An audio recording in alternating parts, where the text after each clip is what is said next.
Bihar BJP ప్రభుత్వానికైతే supreme court గట్టిగానే గడ్డి పెట్టింది. దీపక్ అనే ఒక మంత్రి ఎటువంటి ఎన్నిక కాకుండానే 6 నెలలకి మించి మంత్రి పదవిలో ఉన్నాడు. ఈ దీపక్ అనే వ్యక్తి నితీష్ కుమార్ ఆధ్వర్యంలో 4 నెలల 22 రోజులు 4 నెలల 20 రోజులు మంత్రిగా పనిచేశాడు, పంచాయతీరాజ్ మంత్రిగా. ఆ తర్వాత 22 రోజులు గ్యాప్ ఇచ్చాడు. ఆయన ముఖ్యమంత్రి పదవికి రాజీనామా చేసి రాజ్యసభకి వెళ్ళిపోయిన తర్వాత గ్యాప్ ఇచ్చాడు. ఆ తర్వాత మళ్ళీ సామ్రాట్ చౌదరి ఆధ్వర్యంలో మళ్ళీ ప్రమాణ స్వీకారం చేశాడు పంచాయతీరాజ్కి. ఇప్పుడు కొనసాగుతా ఉన్నాడు.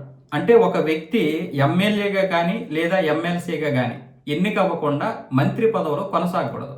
ఇది రాజ్యాంగంలోని ఆర్టికల్ 164/4 అదే చెప్తుంది. ఏ వ్యక్తి అయినా సరే ఎన్నిక కాకపోతే ఎమ్మెల్సీగా కానీ ఎమ్మెల్యేగా కానీ అంటే శాసనసభలో కానీ ఎన్నిక కానప్పుడు ఆ వ్యక్తి 6 నెలలకి మించి ఎటువంటి మంత్రి పదవిలో ఉండకూడదు. ఒక రోజు ముందే రాజీనామా చేయాల్సి ఉంటుందని చెప్పి ఆర్టికల్ చెప్తోంది. మరి ఇక్కడ బీజేపీ వాళ్ళు ఎందుకు కొనసాగిస్తున్నారు?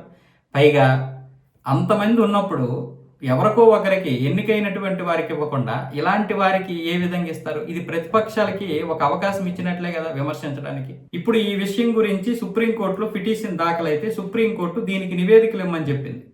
వాళ్ళ ఆధారాలతో సహా ఇచ్చారు.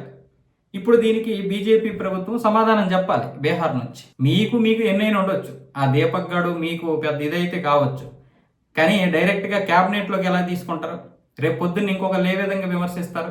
ఇంతకుముందు కూడా ఉద్ధవ్ ఠాక్రే అలాగే మన దేవగౌడ్ లాంటి వాళ్ళు ఉన్నారు.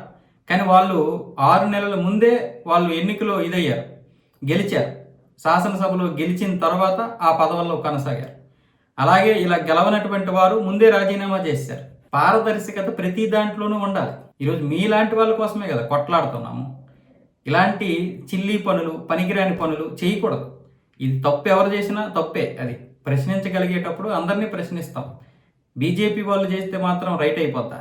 మీరు చేయాల్సింది అంటే బీహార్లోనే కావచ్చు, ఇంకొకటి కావచ్చు, కేంద్ర ప్రభుత్వంలో కావచ్చు, ఇలాంటివి ప్రోత్సహించకూడదు. ఆ దీపక్ అనేవాడు మంచోడా చెడ్డోడా తర్వాత సంగతి, కానీ క్యాబినెట్లో ఎలా మీరు కంటిన్యూ చేస్తారు? ఆ మాత్రం మనకి రూల్స్ తెలియవా? తెలియకపోయినా పక్కనే ఉన్నటువంటి కార్యదర్శులు చెప్పాలి కదా. బహుశా చెప్పినా ఈ రాజకీయ నాయకులు ఒక్కొక్కసారి వినరు. వాడితో ఏదో మంచిగా ఇది ఉంటుంది, లాభమై ఉంటుంది. అలాంటప్పుడు వీళ్ళేమొచ్చేసి నెత్తినెక్కించుకుంటారు. కానీ క్యాబినెట్లో పెట్టుకోవడం ఏంటి? అది ఖచ్చితంగా అది పక్కా ఆధారంతో ఉన్నది. అది అతనికి 6 నెలల పైగా ఇప్పుడు ఎటువంటి ఇది లేకుండానే ఇప్పుడు అతను మంత్రిగా కొనసాగుతున్నాడు. కరెక్ట్ కాదు కదా అది.